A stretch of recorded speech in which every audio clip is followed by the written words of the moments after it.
Olá, pessoal, tudo bem? Tudo tranquilo? Bom, nós estamos para mais um livro do ETAD, Igreja Ceifa. Deus abençoe os nossos pastores e essa igreja abençoada. Nós agora estamos nas epístolas, continuamos nas epístolas paulinas, epístolas paulinas 3 e primeira e segunda carta aos Coríntios. Vocês vão ver aí que nós vamos usar os slides. A aula virtual é bom por causa disso, né? E eu estou com o livro aqui. Nós vamos ver duas lições hoje, como de costume. A primeira lição, a mensagem do Evangelho e seu mensageiro. E a segunda lição, aviso contra a negligência moral. Vamos ver como vai ficar o vídeo. Dependendo, eu faço dois. Senão, se não ficar muito cheio, né, eu faço um só. Mas dependendo, a gente pode gravar dois também, sem problema nenhum, tá bom? Bom, a Igreja de Corinto, a carta aos Coríntios, é uma das mais lidas, né? Uma carta fantástica do apóstolo Paulo, mostra o mundo, né? Mostra a ideia de cristianismo vezes o mundo. Até porque a Igreja de Corinto era, na Grécia Antiga, uma cidade da Grécia, e nós vamos ver essas peculiaridades da igreja, né? Lembra muito o que nós vivemos hoje, né? A Igreja de Corinto acaba vivendo muito isso. Aqui, a lição número 1, esta lição abrange os 4 primeiros capítulos da primeira epístola ao Corinto. Nós vamos ver aqui o tema dela, os problemas das igrejas e suas soluções. Vai trabalhar muito com os problemas corriqueiros que existem numa igreja cristã. Reprovação e instrução, né? Ou seja, os coríntios estavam se gloriando das suas ideias, eles estavam tendo rixas no meio da igreja. Enfim, vocês vão ver como é rica a questão dos problemas de uma igreja e como resolvê-los, né? Nós vamos ver aqui também uma grande falha da igreja de Corinto, era a tendência de alguns procurarem agradar os sábios deste mundo. Vocês lembram disso? Por causa de Sócrates e Platão, a filosofia era muito forte na Grécia, berço da filosofia para o mundo, né? Vamos lá? Vamos para a introdução, então? A introdução à primeira epístola aos Coríntios. O local, nós falamos aqui, em Comércio, em Corinto, localizada a 64 quilômetros do sudoeste de Atenas. Corinto tinha uma posição estratégica, privilegiada. Vocês estão acompanhando os estudos da ETAD, vocês estão vendo como o apóstolo Paulo era estrategista. Nós vimos a Éfeso sempre era uma cidade estratégica, que fosse divulgar o evangelho para todo mundo, né? Os habitantes de Corinto, na época dos adventos bíblicos, era a quarta maior cidade do Império Romano. Na ocasião que o apóstolo Paulo foi visitar a cidade, era aproximadamente 650 mil habitantes. Cadê aqui? Moral e religião. Corinto era uma cidade totalmente libertina, né? A imoralidade, está aqui na tela até, Afrodite, o templo de Afrodite em Corinto, né? Considerada deusa do amor, no latim seria Vênus, né? A mesma coisa de Afrodite. Ela tinha 1000 prostitutas cultuais para a prática de sexo para os visitantes. A cidade abrigava ainda templos vários para vários deuses. Atenas, Apolo, Hermes, enfim, né? O culto pagão comia solto. Em Corinto, o dinheiro corria livre em troca de prazeres pecaminosos. Paulo chega em Corinto em 52, morando na casa do casal Áquila e Priscila. Havia uma comunidade cristã lá, está lá em Atos 18:8. A ocasião do apóstolo, a ocasião da epístola, a primeira epístola aos Coríntios foi escrita no fim da permanência do apóstolo Paulo em Éfeso, 55, né? Nós vimos sobre isso. O propósito, reprovar os coríntios pelos flagrantes pecados cometidos e responder às perguntas da vida cristã doutrinária daquele momento, riquíssima, né? Primeira situação, a atmosfera espiritual de Corinto, a igreja, a ideia da carta já começa o apóstolo Paulo reprovando que havia facções. Eu coloquei aqui olha lá, mais ou menos, né, um mapa da cidade antiga de Corinto, o templo de Apolo que restou, né, do templo de Apolo em Corinto, aqui o Golfo de Corinto, né, até hoje, deixa eu voltar aqui, olha lá, interessante. Até hoje, olha lá, né, o Istmo de Corinto também, uma foto da situação, e a visão aérea de Corinto, que sobrou dela, né? A Acrópole de Corinto, eita Deus, hein? Fazer uma viagem aí deve ser riquíssimo, né? Olha lá, dados da cidade de Corinto.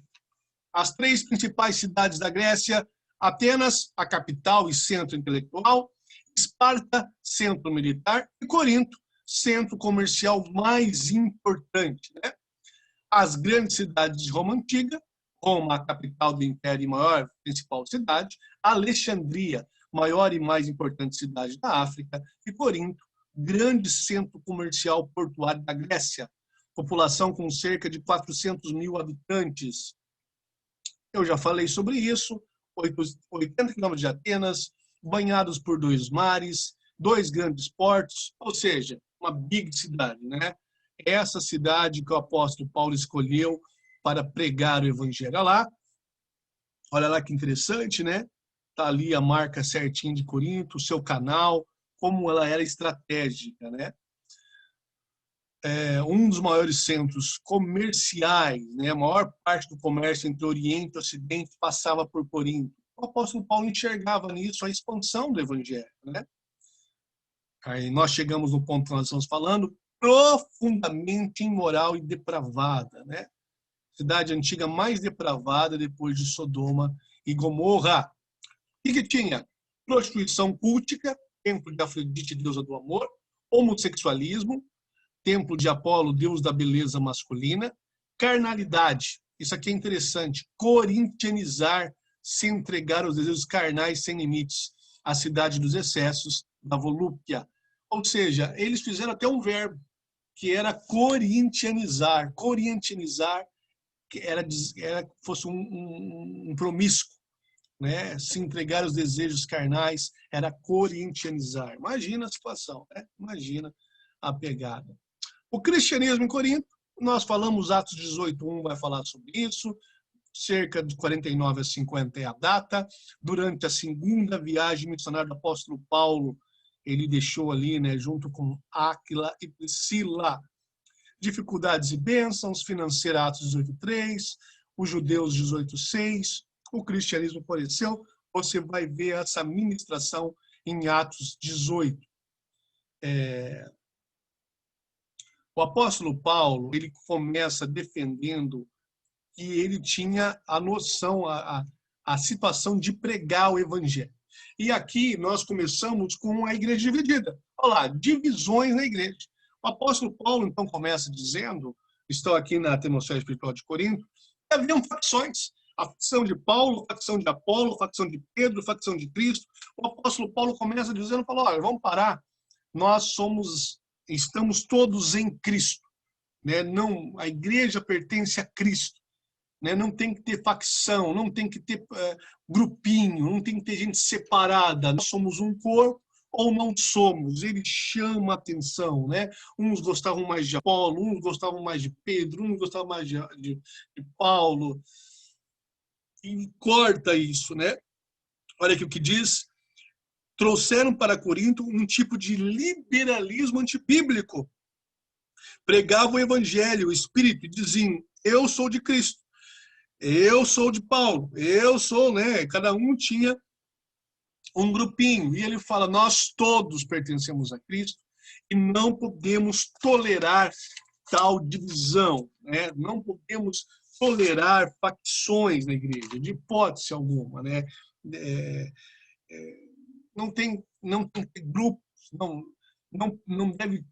a igreja não deve ser dividida, né? De hipótese alguma, divisão no mesmo corpo. Imagine, né? Imagine uma situação dessa, como a obra vai prosseguir criar divisão no mesmo corpo, né? Um gosta mais do pastor, o outro gosta mais do líder de louvor, o outro gosta mais da irmã que cuida das crianças, o outro é mais favorável né, da irmã que faz aquela macarronada maravilhosa, enfim, né? É brincadeira e ele chama a atenção dessa forma, né? Ele trabalha também com falsos ensinos, falsos mestres, exaltavam a sabedoria humana. Todas as coisas me são lícitas, mas nem todas me convêm, né? Ele tinha essa situação, né? Pregadores da liberdade pregada em Corinto na questão sexual, e o apóstolo Paulo se posicionou de uma forma absurda, né, contra isso. Bom, isso nós estamos fazendo um esboço aqui, né? Também no capítulo 5, frouxidão na disciplina. No capítulo 6, irmão levando outro irmão no tribunal secular. Você lembra disso? No capítulo 6, a imoralidade. No capítulo 7, casamento e celibato. No capítulo 8 a 10, comida sacrificada aos ídolos. E heresia sobre a ressurreição de Cristo. Como resolver esses problemas? É isso que nós vamos entrar agora, como ele comenta essas situações, né? Então vamos por parte.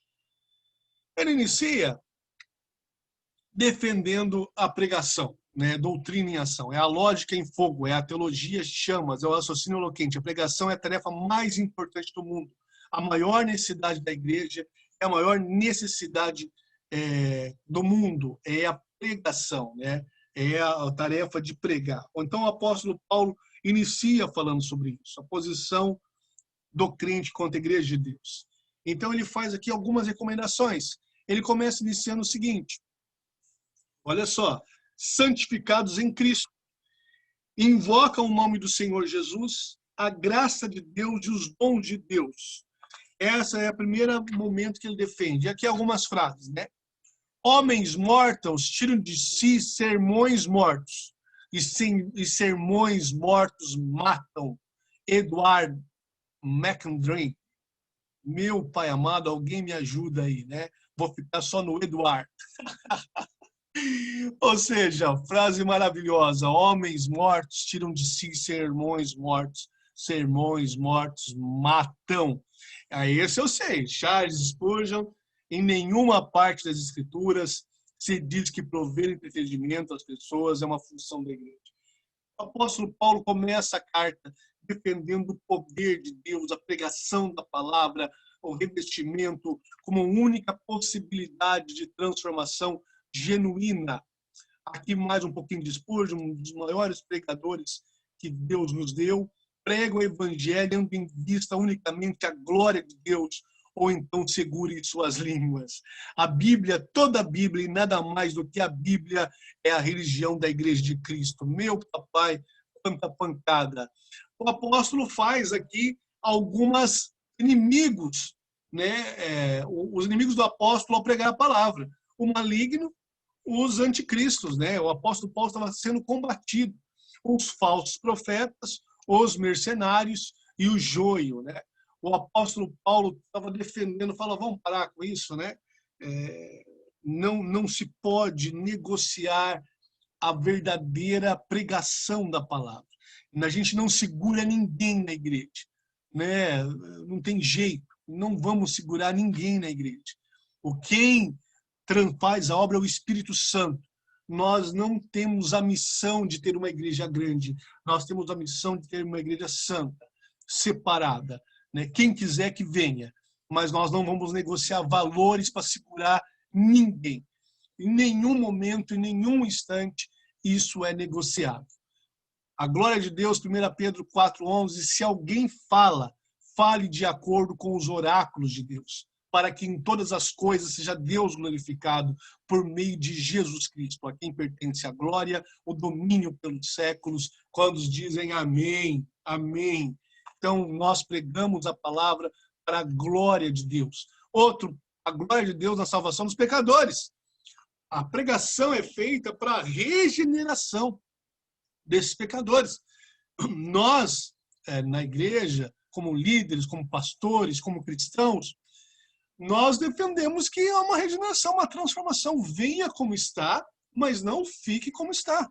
Haverá uma transformação do Espírito Santo na vida dessa pessoa. Então, ele começa a igreja de Corinto, dando e se chega junto. A glória de Deus na edificação da igreja. Né? 1 Coríntios 2. A vida no Espírito na doutrina pregada nos apóstolos. A defesa de que só há essa possibilidade se estiver uma vida no Espírito Santo. Senão vai ser carne pura. E carne pura é mentirosa. Né? As boas obras, a nossa vida revestida, né, de pureza, se não vir no Espírito Santo, não adianta nada, é falsidade, vida no Espírito. A glória de Deus é a consumação do século, a redenção era a doutrina pregada, aqui já ele vai para o capítulo, cadê você? Capítulo 15, né? Então, o início da carta foi dessa forma. Na sequência, ele vai falar das divisões, né? E ele fala uma frase muito boa. Ele diz assim: Cristo não está dividido. Cristo não está dividido, né? Cristo não está dividido. Olha só, nós estamos na página 12 aqui. Por que não dividir? Porque Cristo não está dividido. A divisão implica em haver tipos de Cristo. Um Cristo de Paulo, um Cristo de Apolo, um Cristo de Pedro. E o apóstolo Paulo fala assim, não, todos somos um em Cristo Jesus. Eu estou voltando aqui para a primeira situação, né? Está aqui, as divisões da igreja. Todos nós somos um em Cristo Jesus. Cristo, e não um homem qualquer, morreu por nós. A igreja cristã evangélica, nós condenamos a igreja católica pelos seus ídolos, mas a igreja evangélica tem seus ídolos. E são homens vivos. Né? Coloca o pastor lá no altar, coloca uma pastora, uma mulher, quem ministra louvor, um missionário, a gente coloca lá no altar. E o apóstolo Paulo fala, nós somos batizados em Cristo Jesus.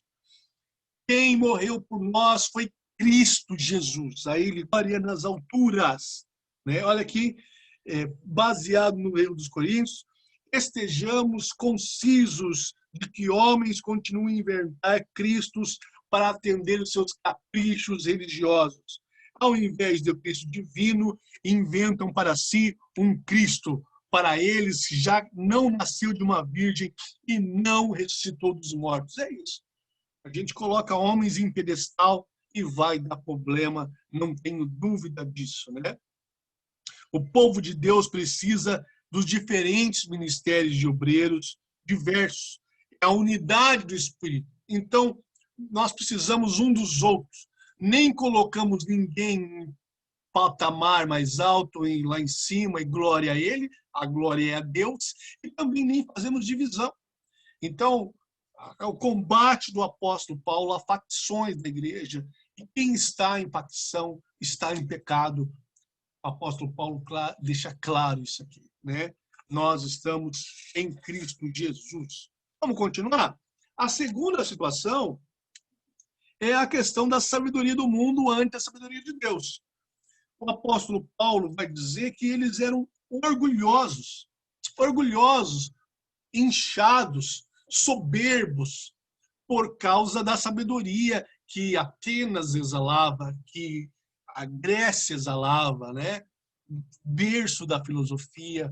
Alguns homens, hoje, vamos dizer que são pessoas cultas que acham que o evangelho é desprezível. A fé de vocês é para pobre. A fé de vocês é para miseráveis, ignorantes. A fé de vocês não me convence a acreditar que Deus veio ao mundo, se fez carne, morreu numa cruz. É esse aí. E temos até hoje. Temos até hoje gente soberba por causa do seu conhecimento. E o apóstolo Paulo desce a mamona, desce a ripa, discordando, né? Falando que a sabedoria do mundo não é nada. E aqui na lição, ele vai trabalhar a fraqueza da sabedoria humana. Olha que interessante. Os crentes de Coríntios não entendiam a mensagem do evangelho, estavam misturando a sabedoria do mundo com a sabedoria de Deus, né? O apóstolo demonstra que o evangelho é tudo o que precisamos saber para a salvação. Eita, glória a Deus! Aqui ele trabalha a suficiência de Cristo, né?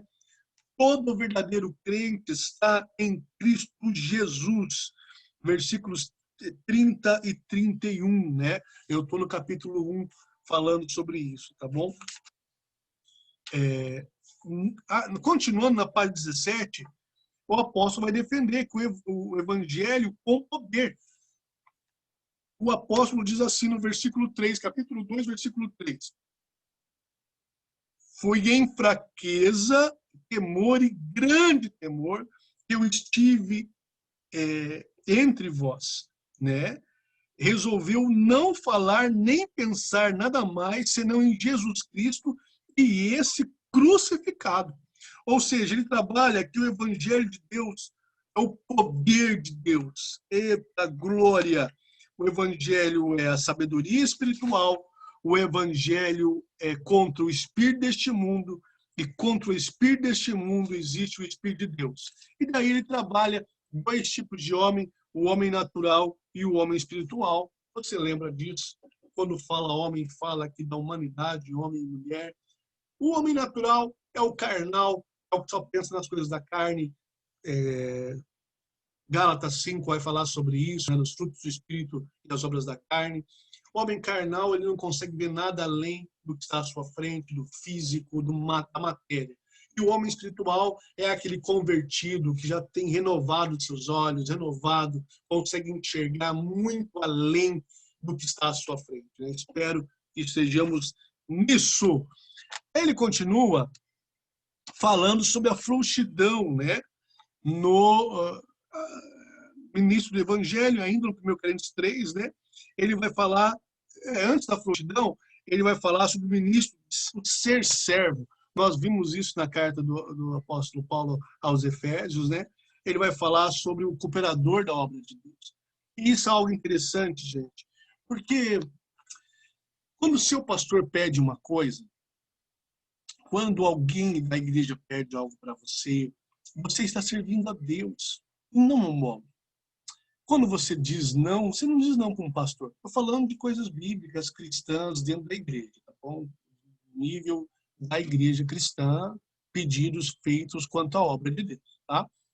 Você não diz não para um homem, você está dizendo não para a igreja de Deus, coisas concernentes à obra de Deus. Exemplo, eu estava pastoreando uma igreja e um dos músicos, nosso culto era às 7h30 da noite. Um dos músicos, 6h30, me manda uma mensagem que ele não poderia estar, que ele estava numa cachoeira. E ele não poderia estar. Ele não estava desfazendo de mim.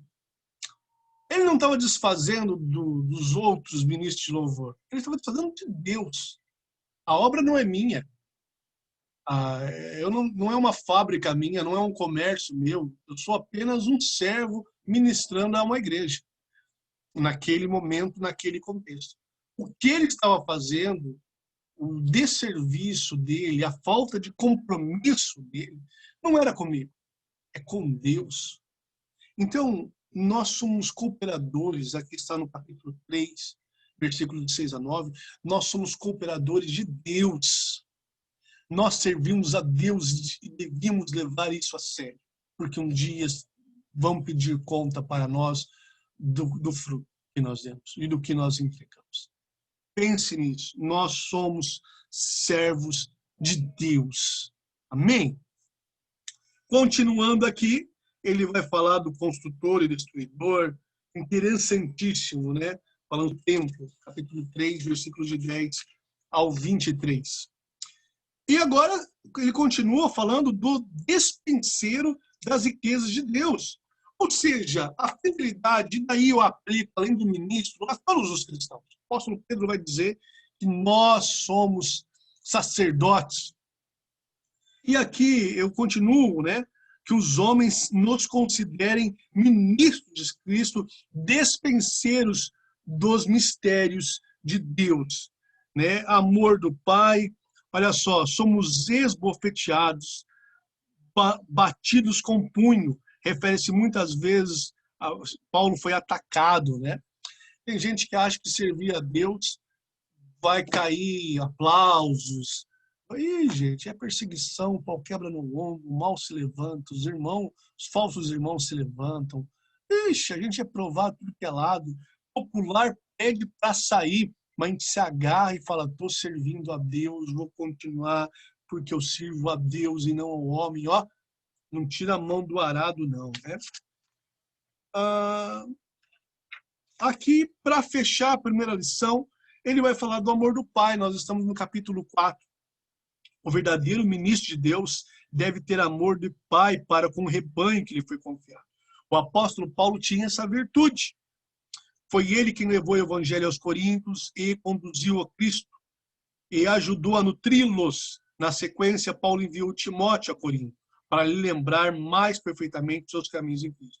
Vimos até aqui a atitude da igreja para com o ministro, a atitude do ministro para consigo mesmo. Os coríntios deviam dar graças a Deus pelo seu pastor, orar por ele, amá-lo, honrá-lo. O crente nunca deve fazer como faz o mundo, glorificar os homens e privar a Deus de exaltação. Quanto ao obreiro, este deve ministrar a palavra, semear a semente, edificar o templo de Deus. É isso, né? É meio termo, né? Nós não devemos adorar ao homem, colocar num pedestal, mas trate bem os seus pastores, honre os seus pastores, né? Uma coisa é adorá-los, uma coisa é colocar no pedestal, e outra coisa é não tratá-los bem, né? Esses homens e mulheres, eles dão a sua vida, o seu entendimento, seus pensamentos, suas orações, intercessões ao rebanho. A honra a quem tem honra. Honre seus pastores, ame eles, né? Trate bem e Deus vai te honrar por isso. Nós fechamos a primeira lição, né? Estou fazendo um bom resumo, e nós vamos agora sim à frouxidão na disciplina. Aqui está aviso contra a negligência moral. Nós chegamos no capítulo 5 e a lição diz assim: a igreja de Corinto sofria sérios problemas de ordem moral. O primeiro problema diz respeito à tolerância da igreja quanto à grosseira imoralidade de seus membros. Paulo exige a mais severa disciplina que lhe é aplicada, expõe os perigos de tolerar o mal. Nós temos um desafio muito grande, que é não tolerar o mal. Aqui ele enfatiza que praticando a imoralidade, o cristão perde a sua salvação. Define a liberdade cristã como sendo a capacidade e desejo de fazer aquilo que se deve fazer de forma cristã. E admoesta o cristão não deve usar o seu corpo como bem entender, porque pertence a Cristo. Olha que interessante, né? Então vamos entrar aqui, capítulo 5, a disciplina na igreja. Em primeiro lugar, ele vai falar da imoralidade, né, que existia ali. Olha lá, Paulo começa sua repreensão que há imoralidade flagrante na igreja. Trata-se de um homem que vivia intimamente como marido e mulher com a esposa do seu pai. Ou seja, né, uma madrasta, né? Talvez sua madrasta. Semelhante união era repulsiva entre os gentios. O apóstolo Paulo inicia capítulo 5 dizendo assim que na igreja de Corinto havia pecado que nem no mundo havia. Uau! O próprio gentios e gentias, aqui está falando alguém fora dessa aliança, abominavam esse tipo de coisa e estava acontecendo dentro da igreja. Tinha um enteado tendo relação com a sua madrasta. Os crentes de Corinto estavam cometendo talvez um pecado maior em tolerar. Ou seja, todo mundo sabia, mas fazia que não sabia. Sabe, levando com a barriga? Você sabe que o pecado está ali, sabe que está em pecado, mas um quietinho. O apóstolo Paulo fala que estavam fazendo um mal maior. Os coríntios estavam fazendo um mal ao próprio transgressor em tolerar tal pecado. Quando Deus expõe o pecado, é graça. Agora, quando Deus deixa o pecador deitar e rolar, é juízo, meu amigo. Se Deus põe, dá glória a Deus, vem a humilhação, vem a tribulação, mas vem cura, vem renovo. Agora, meu amigo, se ficar escondido, dando corda para se enforcar. Né? Deus tenha misericórdia de nós e da sua igreja. A reação de Paulo diante disso é uma decisão pessoal de disciplinar o homem. No versículo 5, entregue a Satanás. Falou, chuta o balde aí, expõe isso aí, vamos para cima, né? Se um homem em pecado sentisse alegria e paz, não haveria necessidade de se arrepender. Ou seja, está todo mundo dando paz do Senhor, dando abraço, e ele deitando com a madrasta? Não, não tem chance no dia do Senhor. Apóstolo Paulo, vamos falar de entregar. Quem sabe ainda haja salvação para esse cidadão, né? Ele continua aqui, ó. A gente está aqui no texto 2 já, tá bom? Segunda razão é para o bem da igreja. Gente, igreja que encoberta pecado, como vai para frente? Que igreja que é essa? Não é igreja, isso é uma reunião de gente. Uma má reunião ainda, né? Os coríntios tinham orgulho da sua congregação, eles se gloriavam. Porém, a igreja estava correndo perigo de ser dominada pelo mundo. Quando a gente aceita práticas mundanas, a gente vai cair no ridículo, e vai virar deboche na boca de gente ímpia. Eu não vou na tua igreja, não. Lá acontece isso, ninguém faz nada. Você é crente? Que crente? Essa igreja é assim, assim, assado. Então ele fala, não aceite isso. Vai fazer bem para a igreja ser santa, separada. Razão bem para o mundo. A igreja deve zelar pelo testemunho. Eu acabei de falar aqui. Não, o mundo mesmo vai falar, não, aquela igreja é séria. Aquele pastor é sério. Aquele ministro de louvor é sério. Não, aquela irmã eu conheço, ela é séria, é cristã. Testemunho, né, gente? Testemunho. A continuação aqui. Nós chegamos aqui agora. Irmão está aí no terceiro ponto.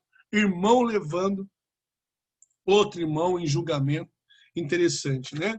Paulo está agora tratando a questão do litígio, né, entre irmãos em tribunais pagãos. A notícia de que membros da igreja de Corinto estavam processando judicialmente outros irmãos, moveram em tribunais pagãos. E ele fala assim, 4 razões para os santos julgarem a disputa entre si próprios. Né? Primeira razão que ele fala para não levar, por causa da igreja e do futuro julgamento. Ele diz assim que os santos julgarão o mundo. Então ele defende que nós temos autoridade. Só explicando aqui, parênteses, é como se você tivesse um problema judicial contra alguém da sua igreja, tá bom? Alguém da sua igreja não te paga, alguém da sua igreja dá um calote, e você vai levar isso adiante, nós vamos ver aqui. Porque não compete a juízes seculares. Não cabe ao estado de juízes julgar assuntos da igreja. Porque um irmão ia a juízo contra o irmão, e porque o resultado do litígio entre cristãos finda em derrota. É popular, ninguém sai ganhando, né? Paulo pergunta, por que não sofrer a injustiça? Por que não preferir sofrer o dano? Recorrer à justiça, de qualquer forma, especialmente contra o irmão em Cristo, é decair do comportamento cristão. É preferível sofrer ofensas. Como, pois, pode um cristão resolver problemas pessoais? Em primeiro lugar, deve ter um senso correto de valores espirituais e colocar a reputação de Deus, da igreja e do seu irmão acima de tudo. Em suma, questões entre crentes podem ser solucionadas pacificamente. Portanto, há 2 pontos salientes. Os litígios entre os crentes devem ser julgados pelos próprios crentes e não deve haver litígio entre os crentes. Bom, queridos, vocês já conhecem isso, né? Aqui, eu falo eu, não o Senhor. Né? O pastor, a pastora Flávia, né? O pastor, o senhor pode ficar à vontade se tiver outro pensamento, né? Mas eu acredito que depende das situações, né? Porque tem crente, queridos, tem irmão que não é crente, não, né? Tem gente aí que só o sangue do Cordeiro, né? Então, claro que a primeira situação é oração e tentar resolver isso com as pessoas, né? Sem litígio, sem briga. Se a pessoa for crente, porque é assim, eu te devo, estou devendo a você. Nós somos crentes. O que eu vou fazer? Vou pegar o telefone, eu vou ir pessoalmente, falar, olha, eu não tenho condição de te pagar, aconteceu tal coisa na minha vida, nós tínhamos combinado algo e eu não posso te pagar. Só que eu posso te pagar em 4 vezes, eu posso te pagar em 10 vezes, eu posso te pagar dessa forma. Eu não vou sumir, eu não vou desaparecer, eu não vou cruzar a esquina se te ver, eu não vou deixar de atender telefone, porque isso é mau caratismo. Pode acontecer uma coisa comigo e eu não posso honrar a palavra que eu dei. Querido, eu posso te pagar, dia 30 eu vou te pagar. Chega dia 30 eu não consigo te pagar. Eu vou pegar o telefone. Alô? Então, eu me desculpe, hein? Aconteceu tal coisa. Gente adulta, cristão, resolve seus problemas. Né? Gente mau caráter é complicado. Mas daí Deus te dê graça para tentar resolver de uma forma cristã. Né? Tem que ver se do outro lado é cristão também, mas vamos passar essa daí. Então, passa essa daí. Né? Eu também sou contra qualquer algo que envolva o nome de Deus. Né? Porém, há maneiras de tentar resolver de forma tranquila e espera-se que do outro lado seja crente. O apóstolo Paulo fala por que não sofre prejuízo. Né? Tem que ver com quem está mexendo, tem coisas que é bom deixar para lá mesmo, tem gente que é criminoso. Né? Tava em pele de cordeiro, mas não era mesmo. Deus, se você tiver uma situação dessa, se nós tivermos, que Deus nos dê graça e sabedoria para resolver. Vamos lá? Continuando, nós estamos quase encerrando aqui também o nosso vídeo. Advertência contra a negligência moral. Então ele fala lá contra o enteado, dormindo com a madrasta. Fala agora que os irmãos estavam levando outros irmãos, né? No juízo. E ele, no capítulo 6 aqui, ele vai dizer, Paulo, mais uma vez, volta à questão de moralidade. Em termos bem claros, descreve a condição de um cristão tentado pela fornicação. A fornicação é o sexo entre solteiros, né? E o apóstolo Paulo estava condenando isso, né? O adultério é o sexo de um casado fora do casamento, né? E a fornicação, o sexo entre solteiros. Poucos cristãos de Corinto viviam no meio de uma sociedade pagã, corrupta, de mais alto grau. Essa corrupção era mais severa no tocante ao procedimento sexual. A fornicação e a imoralidade eram males comuns nacionais. Os crentes coríntios provinham dessa tenofera. A fornicação não era considerada uma má conduta e muitos não consideravam pecado sério contra Deus. Os coríntios recorriam a 3 desculpas para pecar. Primeira desculpa, uma vez que somos salvos, podemos pecar, ainda assim irmos para o céu. O apóstolo Paulo condena isso, nos 9 e 11.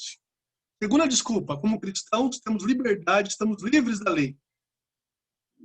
E a terceira, o corpo foi feito para o prazer e ato sexual. Nós escutamos isso hoje em dia também, né?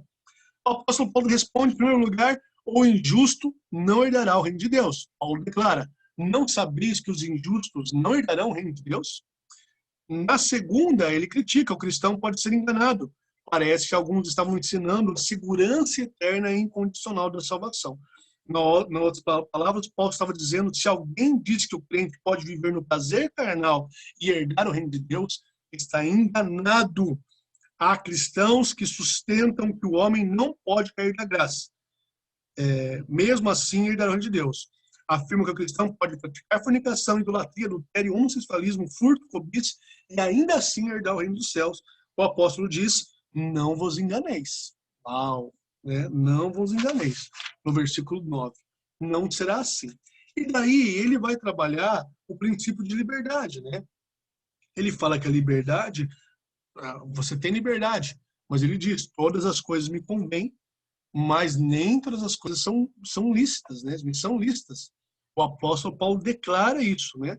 Paulo sustenta que o cristão é chamado para a liberdade, mas não para a maldade, né? Não para a perversão, né? Ele não é livre, não tem licença para pecar.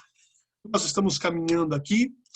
Ele vai falar que o corpo não foi feito para o sexo e para o prazer sexual. E isso também pode ser dentro do casamento. Aí sim, mas ele trabalha que o corpo do crente é dedicado ao Senhor. Através do corpo, através do decálogo, Deus proibiu a fornicação. O corpo foi feito para serviço do Senhor. O corpo do crente será ressuscitado, o corpo está unido com Cristo, e o corpo do crente é a fornicação. O apóstolo Paulo defende, ele diz assim, fugir da impureza, né? Olha lá, o corpo do crente é templo de Deus, no versículo 19, 6:19. Acaso não sabeis que o vosso corpo é santuário do Espírito Santo? O corpo do crente é possessão de Deus. Pelo fato do Espírito Santo habitar em nós, somos o seu santuário. E o corpo de Deus é para a glória de Deus. O corpo do crente é para a glória de Deus. O apóstolo Paulo condena, combate qualquer tipo de exploração sexual do nosso corpo. O corpo foi feito para a glória de Deus, será ressuscitado. Essa palavra para os dias de hoje, não tenho dúvida. E daí, ele vai trabalhar a advertência, e eu fecho aqui, para os dias de hoje. Olha lá, a negligência moral e a situação atual. Estamos vendo hoje um problema. A questão sexual tomou conta das igrejas. Muitos crentes têm relação sexual fora do casamento.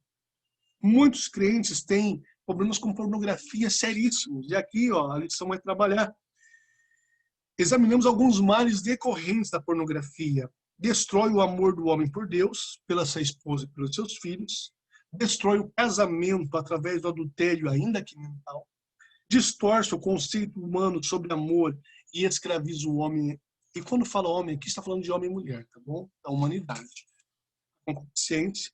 Produz sensibilidades, conflitos que despertam a ira do homem e leva a castigar injustamente e demasiadamente seus filhos, corrompe com perversidade a nação que a si procede, minimiza os benefícios do mal, maximiza as consequências do mal e nada fazer para fazer a carne. Ou seja, o apóstolo chama para odiar o pecado, odiar o mal.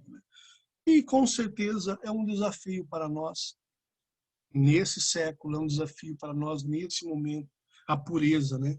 Por último, ele diz assim, quanto mais odiarmos o pecado, tanto mais teremos capacidade de amar o pecador. Satanás tem destruído lares, inclusive crianças, concluindo os pecados sexuais contra Cristo, a quem pertence, são pecados contra Cristo, a quem pertence o nosso corpo. Jovens, em especial, têm necessidade de ler esses versículos e meditarem neles. Os cristãos adultos devem ler e meditar em Tessalonicenses 4, de 1-8, onde Deus adverte os cristãos contra a quebra do voto do casamento. Queridos, esse foi o primeiras duas lições da Igreja de Corinto, a mensagem do Evangelho e seu mensageiro e aviso contra a negligência moral. Eu espero que tenha abençoado sua vida. Próxima lição, nós vamos falar do princípio da renúncia pessoal e o casamento de modo geral, e os dons espirituais e os ministérios. Com certeza chama a atenção e nos adverte que Deus não mudou. Deus é o mesmo ontem, hoje, sempre, e a sua verdade não muda. Não importa século, não importa cultura, a sua verdade é a mesma. Deus nos dê graça para andar da forma que Ele deseja que nós andemos e apresentemos frutos de honra e louvor ao nosso Deus. Deus abençoe a tua vida, Deus abençoe que a gente consiga, né? Em nome de Jesus.